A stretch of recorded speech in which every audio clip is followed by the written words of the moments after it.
Okay, you're live, ladies. See ya. Greetings, world. Super excited. We are going to have a discussion about what the future of cannabis legalization looks like. We have a wide range of experience, some ladies in the lead around the country. And my name is Eve Marie. I was blessed to be invited to participate in the sessions today. Ellen and I actually collaborated a bit on infusing butter and edibles. This morning, just, meeting people where they are. You got a stick of butter, you got some bud, let's do the thing. But right now we're going to be talking about policy, legalization, things that you should be looking out for. And I know the ladies that we have here, again, a wealth of knowledge. So I'm excited. Thank you everybody for tuning in.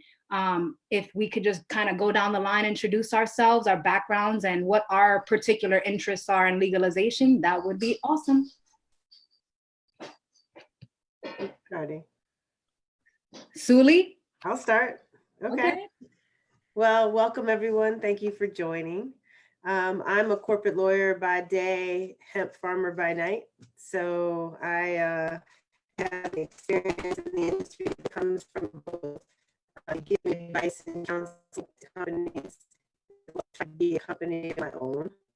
So it's been an exciting experience. What I bring to legalization is that I've Sorry, always been. Sulee, I can't really hear you like that. I think it's breaking up. You can't hear me? Okay, can you take that from the top? I'm sorry, it was like robot-y. Okay, I'm sorry. So I was just saying, my name is Sulee Clay. I'm a corporate attorney, and I also business, and I come at this from the perspective of somebody who's provided advice. Can you hear me? Is everybody having a good time here and there? Can you hear me? It's cutting out a little bit in and out, but if you keep flowing, I notice it comes in and out. Well, why doesn't someone else go and let me see if I can hook in hardwire? Yeah, I can start if you want me to. Please. Well, hello, everybody. My name is Heather Richmond. I have been a longtime cannabis advocate and connoisseur. I actually was involved back in 2010 in the big Oregon reform that was going on for marijuana, which was very much so a learning experience. And during that time, I managed to open up the first dispensary in Central Oregon. And I had a 50,000 square foot cultivation facility. So that was the kickstart to my industry experience. And I think that I really learned, especially because it was such a new space of cannabis back then, what an uphill battle that that you face, right? And that most of us face in the cannabis space.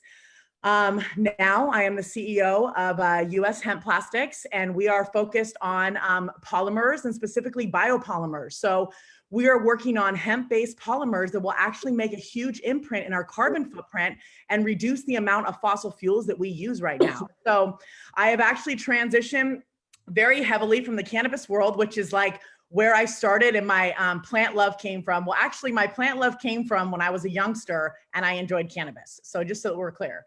And then as my maturity and I started to grow and I moved up to Oregon because I'm from California, I really started to see the shift in the industry and what it took. So here we are now at the face of the next stages of legalization.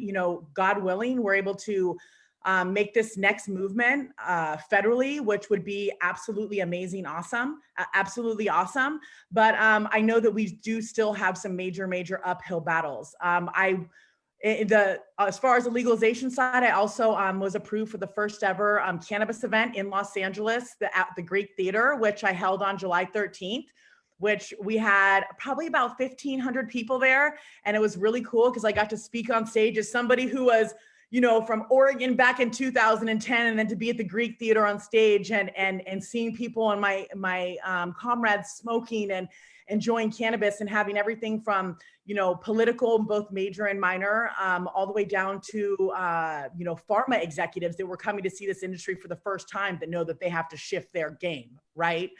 So I feel super blessed to be right here with all of you ladies. I know that we're going to have a bunch of discussions on several topics, which I will definitely be able to hone in on because I've been from everything from the dispensary to being rated. So I know what that's like, and I have fully faced every angle of this industry. So any knowledge that I can help share with women along this journey, or anybody, like, I'm here and I would love to share with my experience. And I can't wait to hear what everybody else on this awesome Zoom, like, how awesome is this that we're on Zoom right now? Like, we all get to from all over. Like, I'm in Texas right now, so you won't catch me smoking any cannabis, for the record. But it's really cool that we all get to join and everyone's beautiful smiling faces. So I look forward to sharing more, and I can't wait to hear what everybody else has been doing. Thank you so Thank much. you. Awesome. So can you hear me better now? Yes. Okay, good. I just plugged in the Ethernet, so hopefully that'll do it. Live and direct. All right. So my name is Sulee Clay. I'm a corporate lawyer by day, and I have been counseling cannabis businesses for about 3 or 4 years. I'm really a corporate finance lawyer, so I kind of do anything money related, but cannabis, of course, involves a lot of that. And part of what made the industry so interesting to me was because there were these nuances related to legalization, illegalization, non-taxability of business expenses, and other things that really impacted how companies structure themselves from a corporate perspective. And so that's really how I got plugged into the industry, started hearing about the opportunities, and then ultimately made an investment or two of my own. So I invest in a dispensary in Maryland, and I also have a hemp farm of my own in Colorado, which I have started with my family. Yeah, Heather, we got to talk. It's been a pretty exciting experience, talking about legalization on the hemp side. There's a lot going on there. As a farmer, trying to stay compliant with the way the law is written is really nearly impossible. And so it's hindering the industry. So really getting an opportunity to see it from the perspective of an operator, has really helped me out in being able to advise businesses in the industry. So I do have clients that are involved in all aspects of the industry, from growing to processing to retail to full hemp verticals, products. And so, I follow the money, and, hopefully this is a industry that'll allow people to really build generational wealth. And that's why I became a lawyer in the first place, was really to help people keep their money, get the money and keep the money. And so, it really is just a crossover with the issues of equity involved in the industry, and the fact that, you're really on the ground floor of something that is going to be huge. And so making sure that we can have our piece of it, and, it doesn't just look like it looks at some of these conferences that I go to, which is a sea of white hair, and making sure that there's some diversity in the mix. So that's what I'm about. And I'd love to help anybody out. And, I look forward to this discussion. Absolutely. Thank you, Sulee. Absolutely. Who's next? Awesome. I don't mind going next. Hi, everyone. My name is Ellen Taylor Brown. I also go by Farmer Brown, and you'll find out why. Just to give you a little bit of background about myself, Heather, I loved hearing your story. I too moved out to California in 2010. I started in Humboldt County, and then I moved 3.5 hours inland to Shasta County, and I started working at Nature's Nexus. I had accomplished everything I'd wanted in the industry, guys. I moved out cross country. I didn't know anybody, and I had worked my way up to becoming the dispensary manager and the lead cultivator. And then one piece of legislation changed it all. Do you remember Long Beach first pack? Everybody had to shut their doors. 26 dispensaries shut down, and there was no access. It was medical dispensaries. Those doors have never reopened. And with that, I took all the knowledge that I had learned firsthand in the industry. Just to give you a little bit of background prior to that, I'm a United States Air Force veteran. What I did during my time in service was I was an educator in nutritional medicine. So if you fail your PT test, you come talk to me. So from being an educator to being a farmer, I kind of married those two skill sets together, and so became Sensimia seminars, and I've been teaching seminars around the country ever since. And in the last 2 years, I actually started farming up in Canada, and I'm working with 2 farms that we've gotten our Health Canada approval for farming hemp. And right now I'm going to, this last season, We grew 55 football fields of hemp. And then next season, we're going to be growing over 100 football fields of hemp.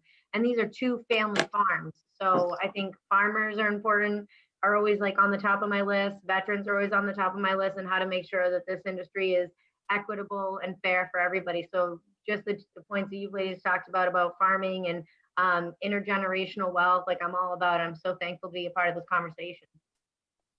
Nice Thank to you meet you. so much, Ellen. Big Mama. Big Mama. Hola, hello everybody. My name is Laury Lucien. I go by Big Mama, so I keep trying to stop myself from calling myself. It won't stop. I'll call myself that a million times. But I grew up in Port-au-Prince, Haiti. I came here when I was 15 years old. That was my senior year of high school, in pursuit of a scholarship, and Big Mama got it. Ended up going to UMass Amherst, and thinking I was going to be a medical doctor, because those were the only options as a off the boat Haitian, right? Be a nurse or a doctor. And I was like, Ma, I don't like any of those options. So I went to law school and became a corporate healthcare attorney. And I was practicing mergers and acquisitions. And judging by the hat, you can tell that I'm not a corporate person. So that did not last. But while there, I developed this amazing skill, which is that I was licensing healthcare companies in throughout the entire healthcare chain, from third-party administrators to pharmacies to collection agencies in every state in this country. So when I thought that I was good enough at licensing, and the state had opened an opportunity for me to move into the space, I decided to go and start a company, but only after I had started a company with my partners in California called Albert Einstein's, the Smart Weed. And with that experience, we developed Greenlight Business Solutions, which is designed to help people who would otherwise not have access to the level of technical support that we provide. So when I was in Holland and Knight and I wanted to get into the medical space, someone asked me $10,000 a month to be my consultant. When I asked them what their qualifications were, they gave me a blank face. And so I knew that the biggest targets of these people would be the least educated. So I decided to just start Greenlight Business Solutions as I myself pursued my licenses. So I'll be opening up a vertically integrated facility in Attleboro in Massachusetts, and one in Worcester as well. And hopefully, my hope is to get as many people in the industry as possible.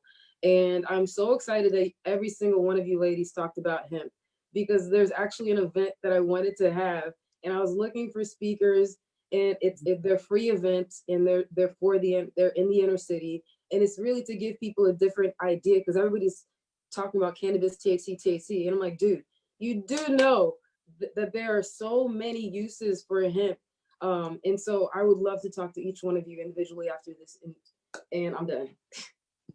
Wow, ladies, this is gonna be great. You know, it sounds like we have a panel that all of us are business conscious. We know the climate of cannabis, and we also know the direction that we want to be taking it to encourage other people to participate. As we all know, there's a lot of red tape around this. And I'm just going to continue to big up She Blazin, Dee, and Tiana and what they're doing, because the point is to empower and elevate other people. You know, a lot of women walk around not confident or just not having an idea, but they know they got an idea, but maybe there's environmental factors that are, you know, kind of messing up the vibe for them to pursue it. So I'd like to talk a bit about, or if we could all, you know, chime in, is there any separation between business and advocacy? You know, when you're approaching, you know, going for licensing or having your business meetups, how do you guys bring up, you know, social justice, economic empowerment? Because obviously to decide to go for a business, you're going to, you know, put yourself and your families in a better position for business. But is there a separation, and what has your journey been like as it relates to advocacy and standing up for what's right as it relates to changing the faces of cannabis, the people who have access to the business opportunities? And I think everybody kind of has, and even Heather with the environmental, you know, aspect of things. If you know, we can kind of go down the line, because I know everybody has their, you know, experience with this. Okay. Is our line the same line? Because on my line, it looks like I'm the first one. So I never know if you're talking to me or if everybody's looking at the same thing. I think we're all the first. Oh, awesome. Well, I'll jump in really quick, just a little bit about my story and how that's related. You know, I really realized that I had to do advocacy because I was so new at the industry, I had to advocate, right, to be able to get the dispensaries, and I had to go to the chief of the police and work with all of those entities in between. And that's really like when the first of it has started with me. And having done that, I realized that we're writing things that are totally new, which, by the way, no one's program is working. Let's be clear. There's not one state that has literally gotten a program that has gotten it down, which we have all these amazingly brilliant people, and we can't figure out something as simple as charging the appropriate taxes so that the consumers don't have to pay for it. Correct? Versus all of us getting marked up 40 and 50%. So I started seeing a lot of things in the advocacy side of it that we really do, even now more so than ever, need to advocate, especially for not just patients, but also a lot of the recreational people. Well, as I started to see this unfold, I started to work as well overseas. And I went and got licenses to cultivate and manufacture and distribute products in Europe, in Africa, as well as in Central America. And in each one of these things, the advocacy became a really big thing. And in order to have a business in this space that's so new, you have to advocate. You got to advocate. You got to advocate for all the people, that are going to be coming after, because it's our voices that are going to make a difference right now, because we're the ones that they're looking to set up this entire new industry that is like just now coming, right? Like we're barely hitting the surface. I mean, we're looking to these states right now for this, but I'm glad that now there's more of a social justice. I'm a Native American female. I'm from the Potawatomi tribe. I know I look like I got blonde hair, blue eyes. I'm a mix, as most of us, I think, are, from especially the United States, of just backgrounds from around the world. And I started to see that what happened was these big corporations were coming in and they're just stomping people out, right? Because they don't have the same pocketbooks as the rest of these companies. So I appreciate the fact that we have the social justice side of it, and the advocates now who are going out to say, like, hey, we can't just give the big shops, the big shots coming in, all of the opportunity to go out and get licenses and make a business. So from my experience, like, listen, I've been trash talked to. I was raided and had 17 federal agents bust down my door with a legal license. I had a license on my door in a detached garage in California, folks, in San Diego, that said I was legally allowed to. Federal raid. A federal raid. A federal raid bust down my door, 17 agents, as I'm cooking my children breakfast. Okay?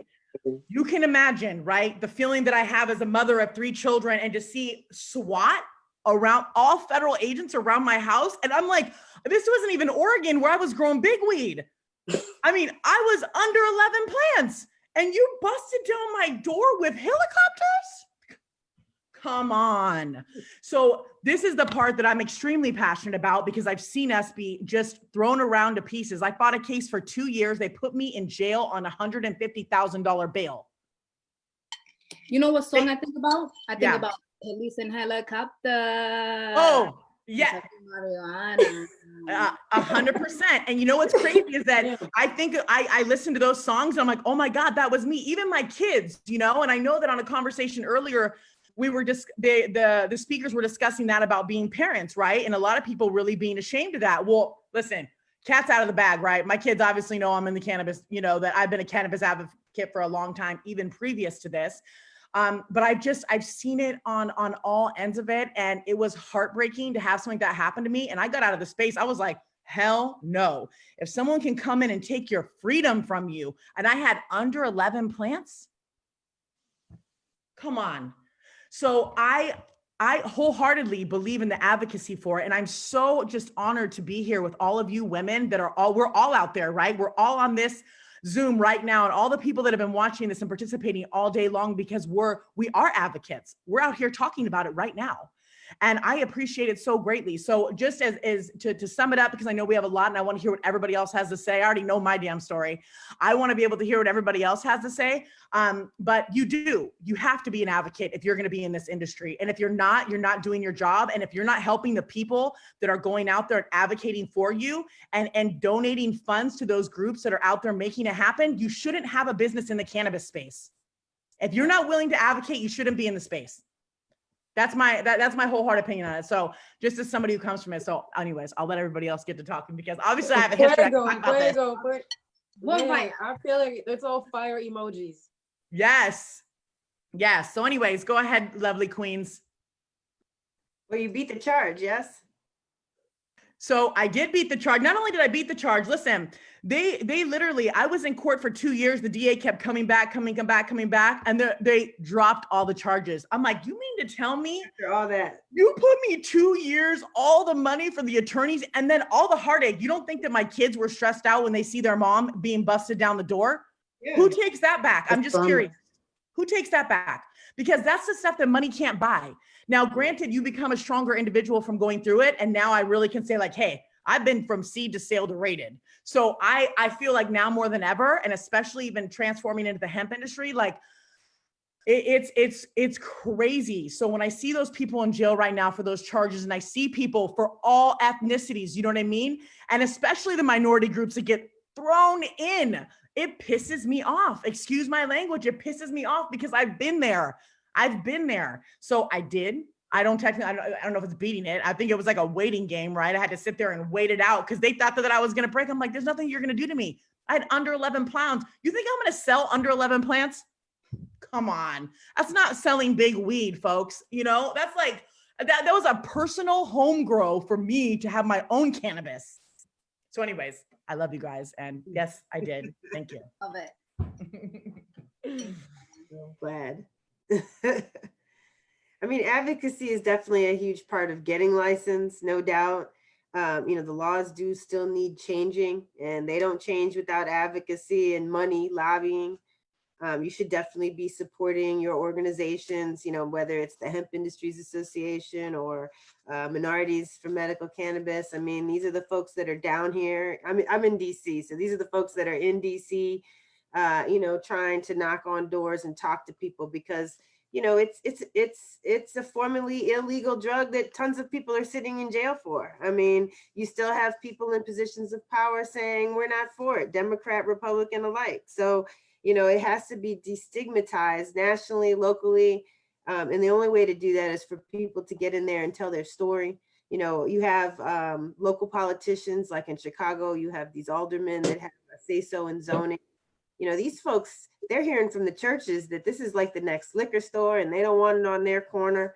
And so it's essential that we get in front of those people. We bring the folks that are taking chemotherapy and it's helping them with waste, or, the seniors that are using it as an opportunity to soften some of their pain, and people who are using it for reasons that are entirely beneficial, not only to themselves, but to society, not to mention the business opportunity. And so you have communities, a lot of them feeling that they get stigmatized with the liquor stores. They don't want dispensaries. They have never seen a dispensary, but they don't understand that these are jobs, that these are opportunities. The people that are learning how to grow cannabis, that's agricultural science. There's people that are learning how to process it, that's chemistry. I mean, this is STEM.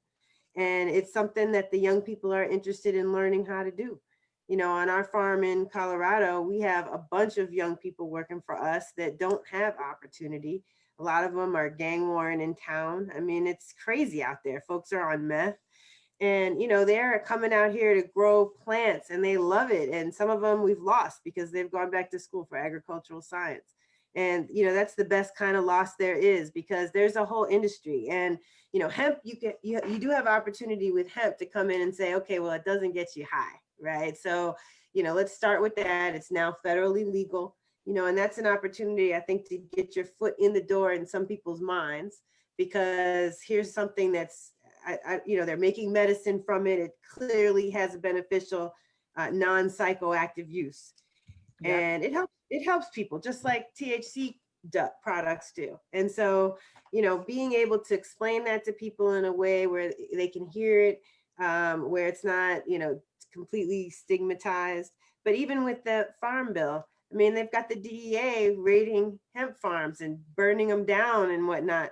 I mean, why? Because you grew a plant that was, 0.2% too hot. I mean, that can change based on it being a hot summer. You could plant something that's hemp and end up with something that's cannabis by mistake, and so people need to start advocating to change some of these ridiculous laws that we're dealing with. And so, I would say from an advocacy standpoint, and with most businesses, I mean, there's a reason businesses hire lobbyists and spend a lot of money on it. It's a reason the pharmaceutical companies do it. because money talks. And so, you know, sometimes it has to be your big smiling face and sometimes it has to be your big smiling checkbook, you know, but we've got to be out there, you know, making sure that we're getting our voices heard, because without it, I mean, even with the Farm Bill, they wrote these regs and then a lot of people wrote in. They said, these regs are ridiculous. Like, you're going to put us out of business. And they did ease up, you know, they dropped the requirement of DEA testing this year. And, you know, hopefully it will get better over time, but it's only because voices spoke up. So I guess that's my 2 cents on that. Really quickly, because the ladies in the lead coming up next, Laury and Ellen, we have a question coming from Grant Smith. He says, I have a social equity question. There is currently a proposal in Massachusetts to verticalize medical cannabis licenses in the coming years to allow individual cultivators, manufacturers, and retailers to apply without operating all 3 licenses under the same roof. Should those new licenses include a 2-year mandated priority period for social equity applicants to make up for the lack of any mandated equity period during the initial launch of the medical program in the Commonwealth? So ladies all of our ladies could speak to it, but just wanted to specifically bring up something that, you know, is stemming from reading the comments. I'd like to take that one because I personally was offended and hurt by the medical regulations. So I started this process while I was still working in a law firm, and the only thing that was available was medical. In order for you to start in Massachusetts, you had to be vertically integrated. So that business model, for it to be effective, you had to raise $10 million. What was the financial banking situation back then? It wasn't as friendly as it is now, correct? And so who did that leave out? Someone like me who was working for a big firm making a lot of money. So never mind someone without my educational level of access. So I personally was offended by the short-sightedness or the willful ignorance with those regulations. So with that said, now that they created these immense barriers to entry into the medical market, then they want to give those who are able to access it priority, right? And give people who they claim to have economic empowerment, what I would call, the legal term is a bullshit priority, right? Because they gave us how long? A month to take care of something that some people are in the queue for a year. They still haven't been able to go through the process that they gave priority a month for. And those who had medical were able to take advantage of it. I'm only giving you this background so that you can see why I'm salty, okay? And so now everybody who's open, people are touting, oh, we have 12 recreational dispensaries. Let's pull it back real quick and see who they were. Are they not the individuals who had access to the funding, who were able to overcome those barriers that were in place where Big Mama could not overcome it? And it's not just Big Mama. The reason I say me is because if I am a corporate attorney with access, those who actually were harmed by the war on drugs, I didn't grow up in America, so I don't even have the same level of trauma as some of the people who walk these streets, and I recognize that. But these people don't have access to it, and that's where I say the other legal term is it's fucked up. Okay, and so now you're asking me, Grant Smith, what do we do about it? I think that giving them 2-year priority is a start, okay? Because you need to make sure that they don't need host agreements. You need to make sure that they don't need to have, what's the other thing, a location, Grant? And you also need to make sure they have funding. You need to make sure they don't have interest that's gonna crush them, Grant. These are all the things that they need. And people always say, how do we do that? Incentivize owners with tax incentives. If I was an owner and I had a property and you told me I was gonna get some tax money off my taxes because I'm loaning to social equity and economic empowerment applicants, you don't think I'd be like, yo, bet? But then you want to say my hands are tied. That's what's the legal term that I told you guys it was? Isn't that fucked up? Sorry I got hot, Grant, but Big Mama gets a little spicy. # Goya. More fire. Yes. I found when it comes to activism and your business that they need to go hand in hand, and that your business can actually act as a steward in the community to help bridge those gaps. For myself, for being a veteran, I make sure to advocate and talk with the other veterans. How do we feel about an issue? How can we get together? And then how can we have our voices be heard?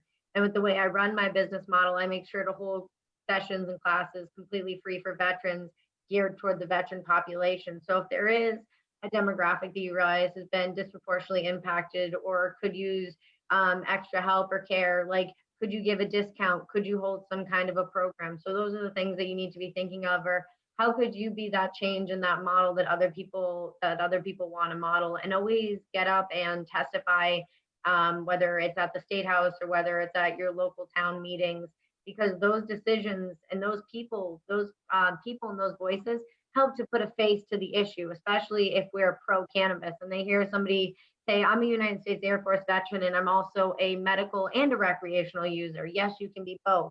And here's how that works. And here's why we need those two systems to work perfectly and parallel to one another.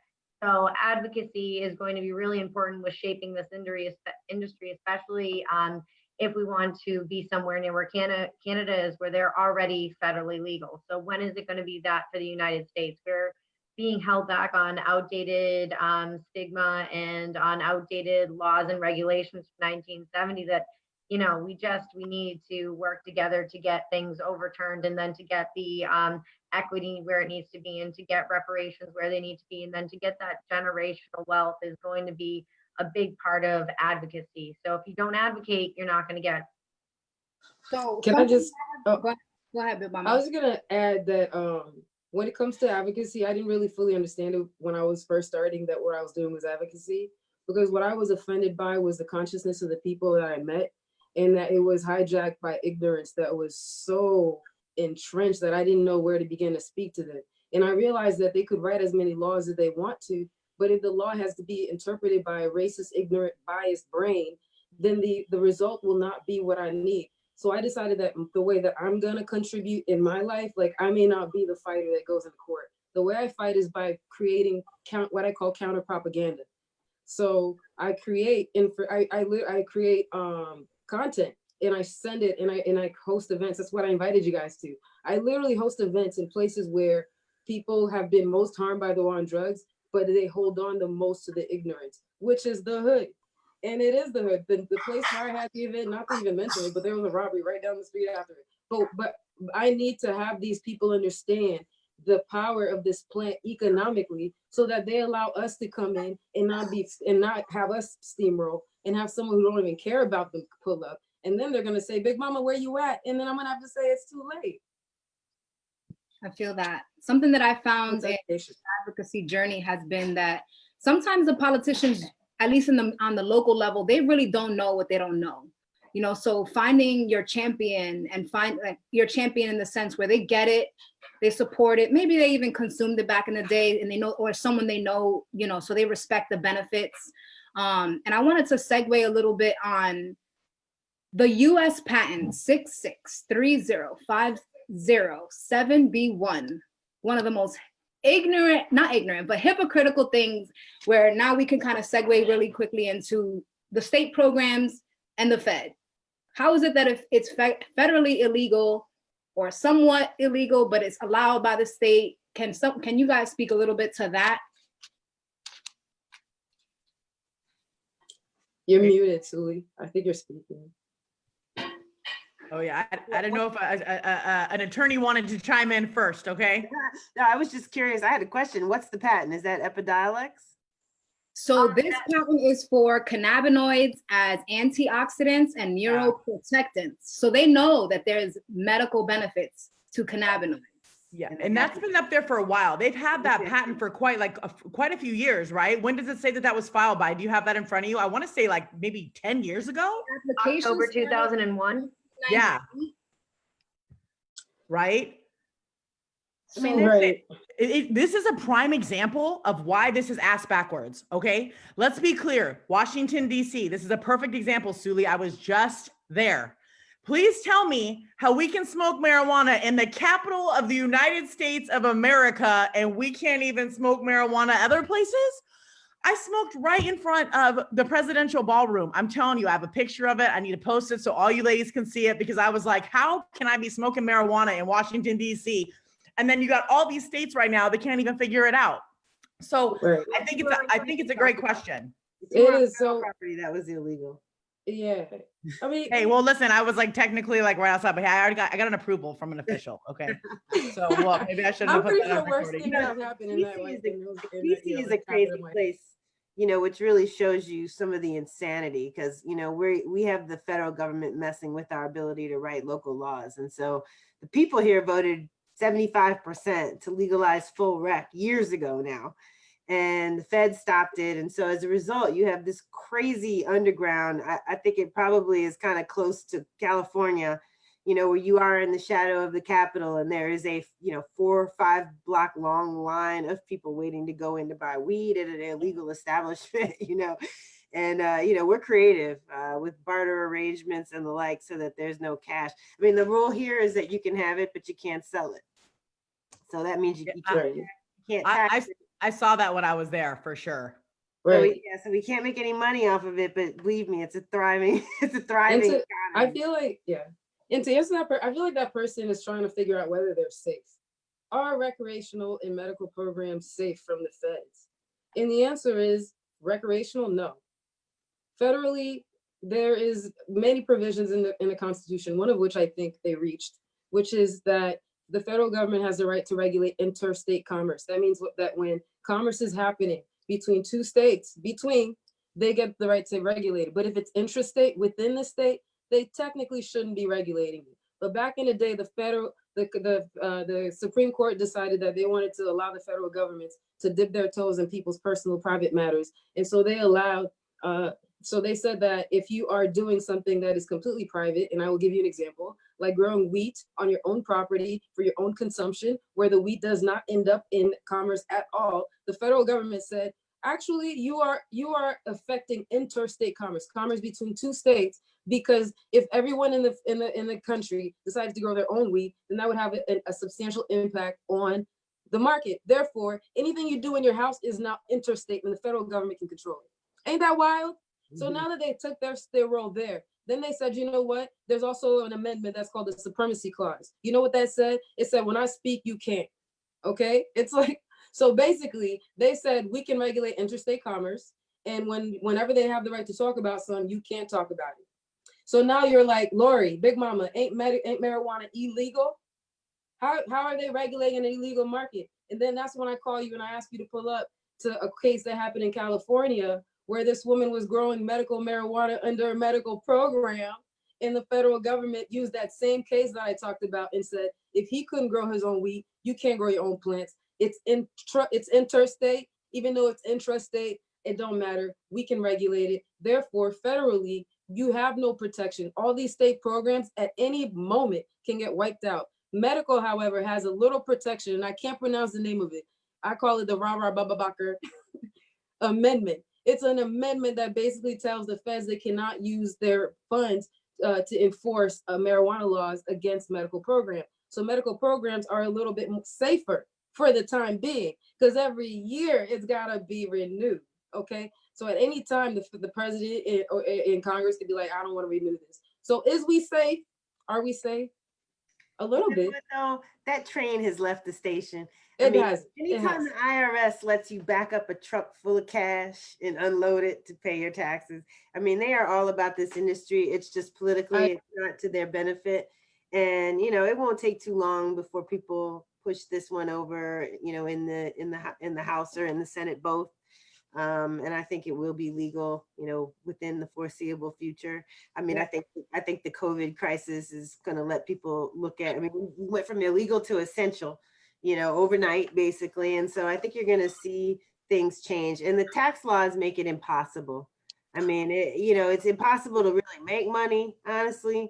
And it's a ridiculous rule.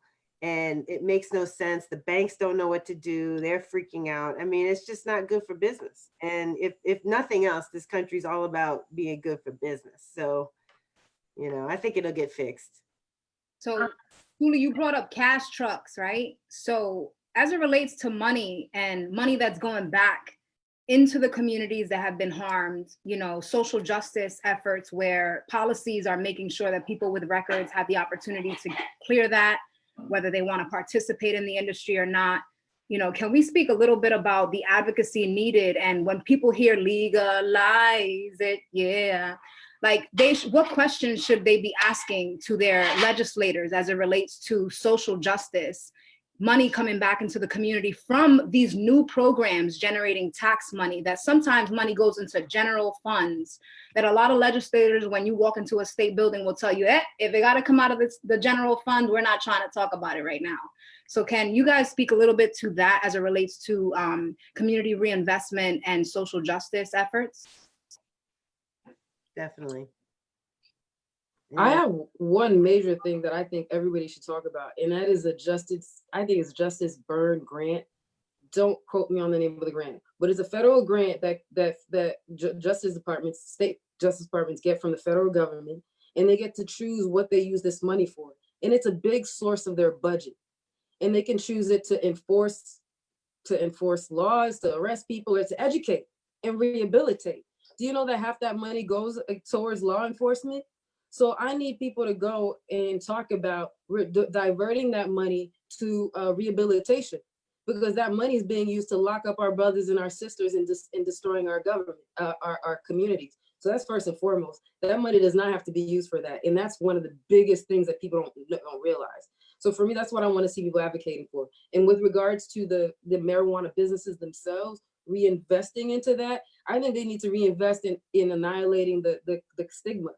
They have to produce content that re-brainwashes people with truth.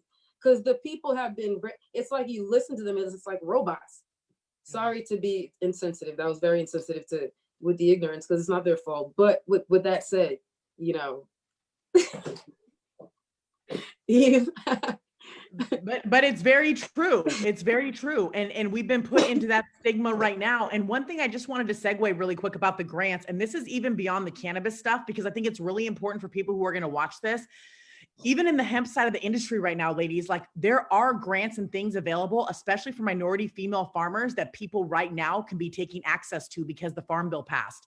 So all of us women that are on here, all of the women and different minorities that are out there, look into it. There are tons and tons of grants right now through the FSA that will literally come out and you can purchase a farm for $600,000.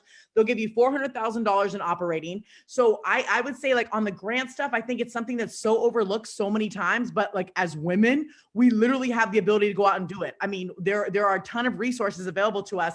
And even if you're not willing to fight in the cannabis game right now, because let me tell you, I was over it too, burnt since 2010. I've been fighting this crap. You know how annoying this has been?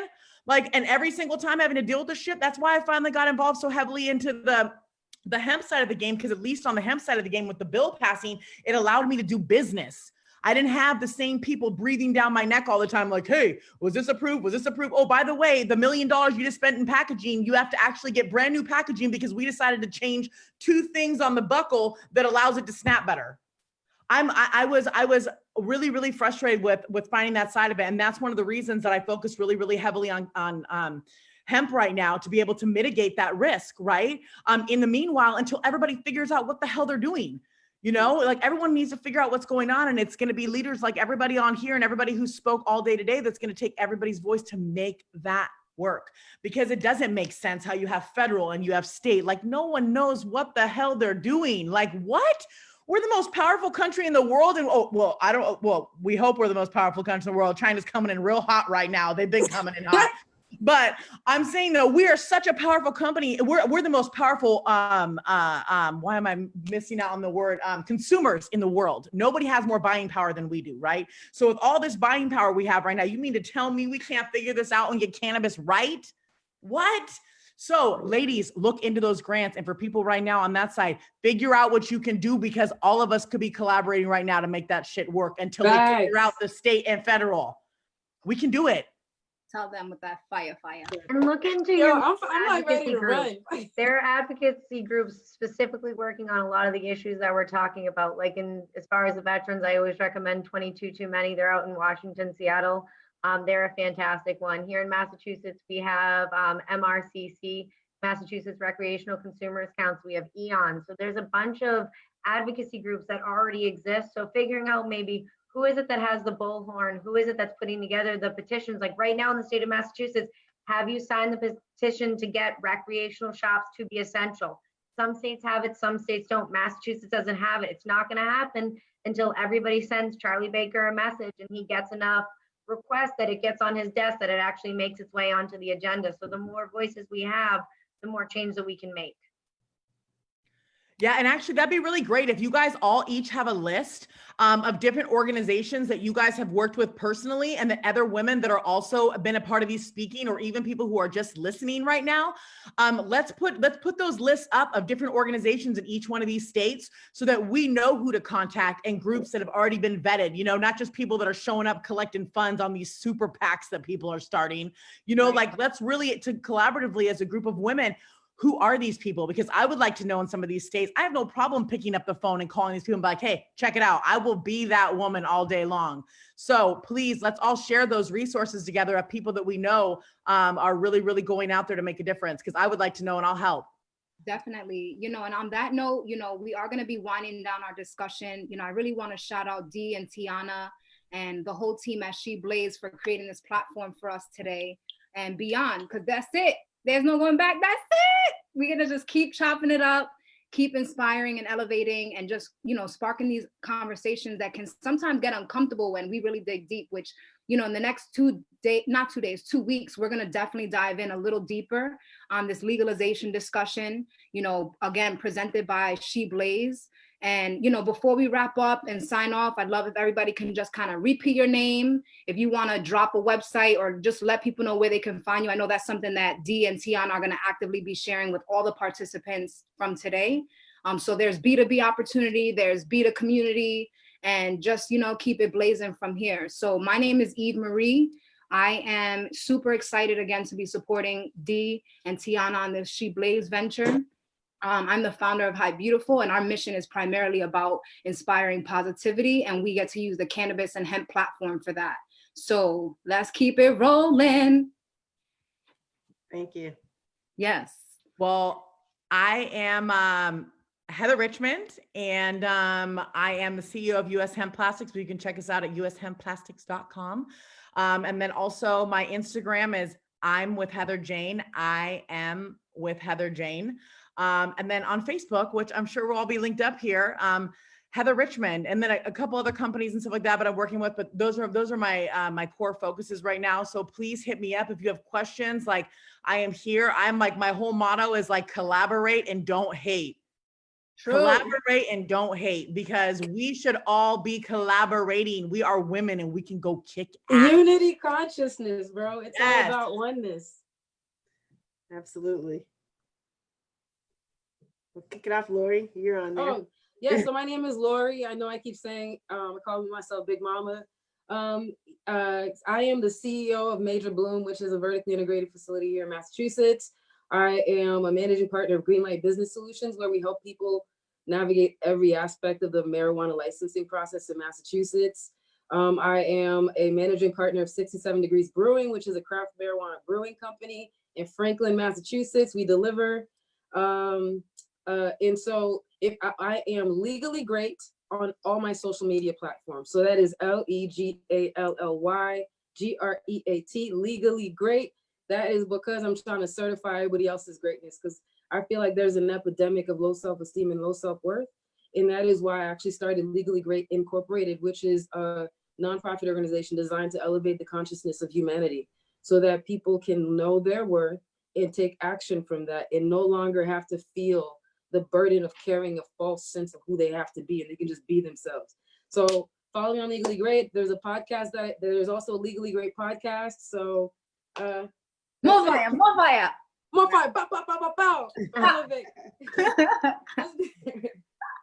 I'm Ellen Taylor Brown. I'm the founder of Sensimia Seminars. We're located on Cape Cod, Massachusetts. I'm always happy to help and collaborate.